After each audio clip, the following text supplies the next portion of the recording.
Halo semuanya, kita sudah sampai ke modul ke-8. Modul ke-8 ini berjudul pendugaan nilai pada ungauge lokasi. Dalam analisis data spasial, sering dijumpai kondisi di mana data hanya tersedia pada lokasi-lokasi tertentu, sementara informasi pada lokasi lain tetap dibutuhkan.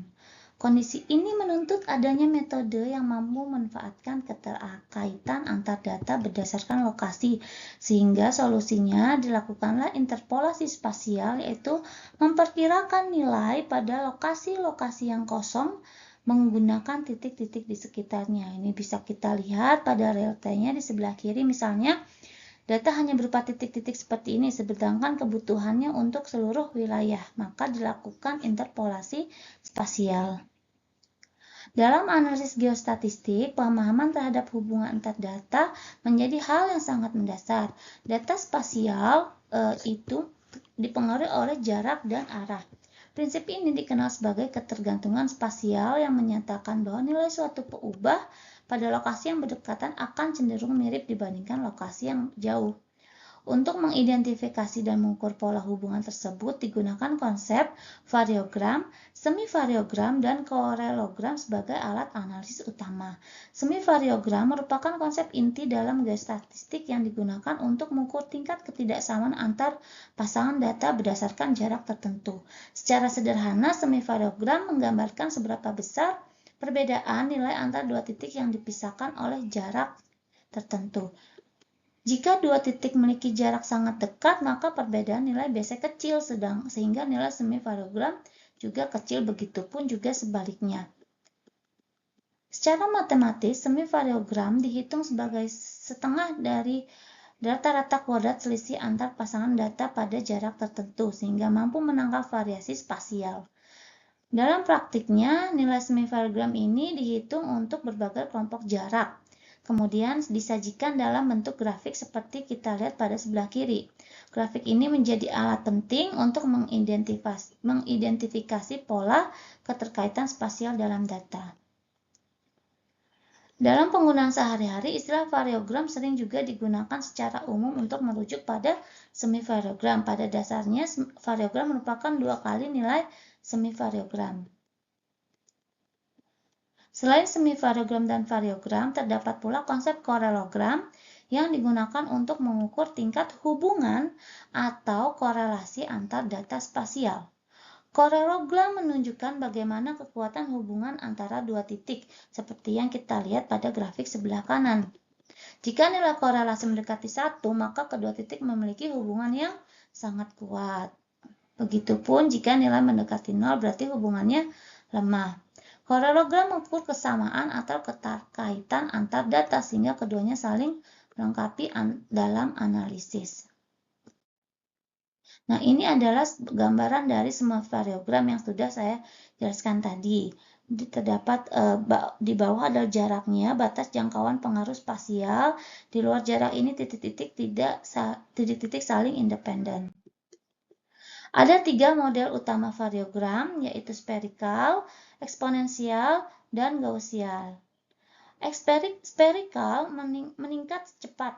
Grafiknya seperti ini yang sebelah kiri. Nih, mendatar tegas pada batas korelasi. Nah, di sini korelasi mendatar tegas yang jelas. Kalau eksponensial, peluruhan bertahap, jadi dia bentuknya seperti ini ya. Mendekati garis sil secara asimptotik. Pengaruh spasialnya panjang. Untuk Gaussian ini sangat halus pada jarak dekat. Sangat cocok untuk data yang kontinu dan perubahannya sangat gradual. Kegiatan kedua berfokus pada metode deterministik, yaitu metode yang relatif sederhana dan tidak menggunakan model statistik yang kompleks. Secara konsep, data spasial dapat dipandang sebagai gabungan antara komponen tren dan komponen acak. Komponen tren merupakan bagian deterministik yang bergantung pada posisi, sedangkan komponen acak adalah fluktuasi yang diharapkan bersifat stasioner. Terdapat 3 cara untuk mengukur pendugaan secara deterministik. Pertama, satu titik terdekat atau tetangga terdekat. kedua tiga titik terdekat atau triangulasi, dan ketiga adalah seluruh titik atau dengan pembobotan jarak yang sudah kita pelajari sebelumnya. Pada saat ini kita akan membahas dua pendekatan geometri spasial yang sering digunakan yaitu dalam interpolasi, yaitu nearest neighbor atau tetangga terdekat, dan triangulasi atau TIN, Triangulated Irregular Network. Meskipun keduanya sama-sama digunakan untuk memperkirakan nilai pada lokasi yang belum memiliki data, prinsip kerjanya itu sangat berbeda. Mari kita lihat gambar sebelah kiri terlebih dahulu. Nah, di sini terlihat setiap titik memiliki wilayah pengaruhnya masing-masing.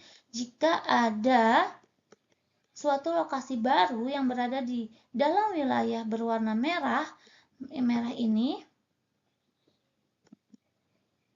ya, maka lokasi tersebut akan mengambil nilai dari titik biru yang berada di tengah wilayah tersebut. Artinya, hanya satu titik terdekat yang digunakan.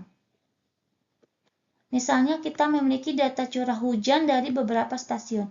Jika ada lokasi yang belum memiliki pengukuran, maka metode nearest neighbor hanya akan melihat stasiun yang paling dekat dan menggunakan nilai curah hujan dari stasiun tersebut untuk interpolasi. Keunggulan metode ini adalah sangat sederhana dan sangat cepat dihitung, namun terdapat kelemahan karena memperhatikan batas antar wilayah. Ketika suatu lokasi berpindah sedikit melewati batas, nilai hasil interpolasi bisa langsung berubah drastis karena berpindah menggunakan titik tetangga yang berbeda. Oleh karena itu, hasilnya terlihat seperti memiliki batas-batas yang tajam atau diskrit. Lalu sekarang kita lihat pada gambar sebelah kanan. Metode ini disebut triangulasi atau TIN. Berbeda dengan nearest neighbor yang hanya menggunakan satu titik, TIN membentuk segitiga dari tiga titik pengamatan yang berbeda. Jika ada titik baru seperti titik merah pada tengah ini, maka nilainya dihitung menggunakan kombinasi ketiga titik sudut segitiga tersebut. Jadi kalau tadi yang nearest neighbor hanya menggunakan satu titik terdekat, kalau triangulasi menggunakan tiga titik. Karena menggunakan tiga titik sekaligus inilah, perubahan nilai menjadi jauh lebih halus, tidak ada lagi perubahan mendadak seperti nearest neighbor. Namun metode ini juga memiliki keterbatasan. Hasil interpolasi hanya berlaku di dalam segitiga yang telah terbentuk. Jika ingin menginterpolasi yang di luar, diperlukan segitiga yang lain.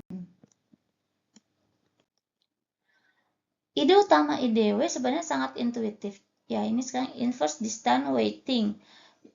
Salah satu metode untuk interpolasi lainnya. Coba bayangkan kalian ingin memperkirakan suhu udara di suatu lokasi.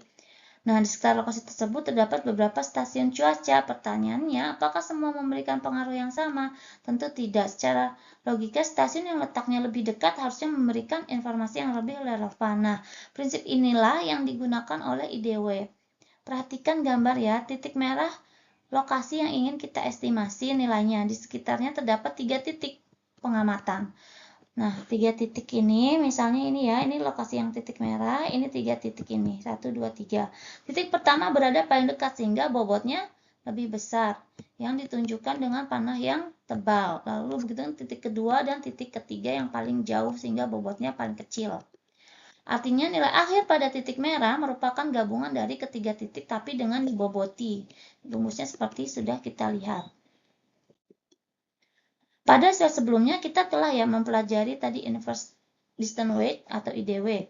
Nah, metode tersebut bekerja berdasarkan prinsip sederhana, semakin dekat semakin besar bobotnya. Namun, apakah dua titik yang berjarak sama selalu memiliki karakteristik yang sama? Belum tentu. Oleh karena itu, biasanya ada evaluasi yang namanya melalui metode Kriging. Artinya jarak saja belum tentu cukup untuk menjelaskan kepemilikan data. Nah, inilah alasan mengapa dikembangkan Kriging.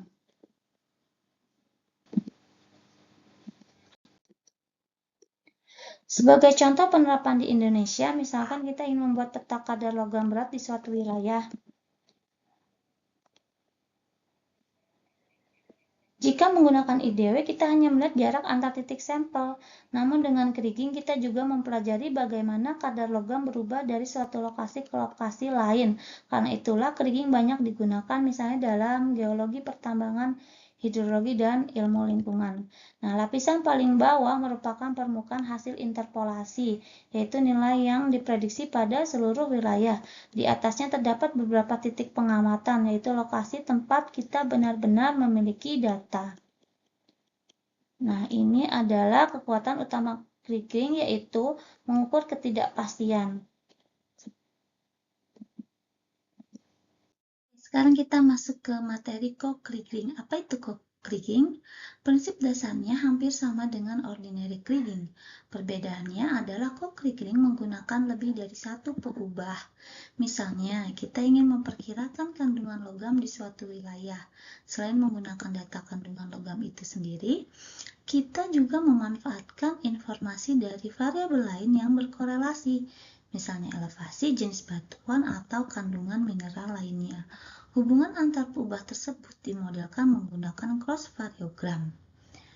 Nah, karena memanfaatkan informasi tambahan ini, co-kriging sering menghasilkan prediksi yang lebih akurat dibandingkan kriging biasa, terutama jika peubah pendukung memiliki hubungan yang kuat dengan peubah utama.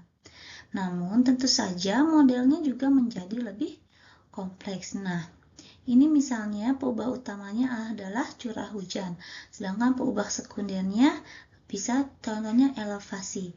Prinsipnya melibatkan cross variogram dari peubah elevasi ini untuk menangkap interaksi antar peubah.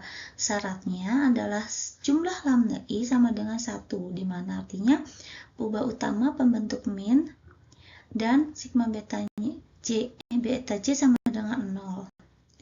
Hasilnya bisa mengurangi error prediksi secara signifikan. Beberapa slide sebelumnya kita telah mempelajari beberapa metode interpolasi mulai dari nearest neighbor, triangulasi atau TIN, invert distance weighting, hingga ordinary kriging. Mungkin sampai juga co-kriging ya tadi. Mungkin sekarang muncul pertanyaan, di antara semua metode tersebut, mana sih yang paling baik? Nah, jawabannya tidak ada satu metode yang selalu paling baik. Pemilihan metode bergantung pada karakteristik data, tujuan analisis, dan tingkat ketelitian yang kita butuhkan. Nah, pada slide ini merangkum perbedaan utama dari setiap metode sehingga dapat menjadi panduan ketika akan memilih metode interpolasi. Bisa kita lihat untuk yang tetangga terdekat nanti bentuknya adalah diskrit permukaannya, tidak memakai variogram, dan juga tidak peubahnya tidak multivariabel. Sedangkan kalau distance width tadi DW sudah global tapi tidak memakai variogram dan tidak mengukur ketidakpastian. Nah, berbeda dengan ordinary kriging dan co-kriging di mana sudah mengukur ketidakpastian dan menggunakan variogram.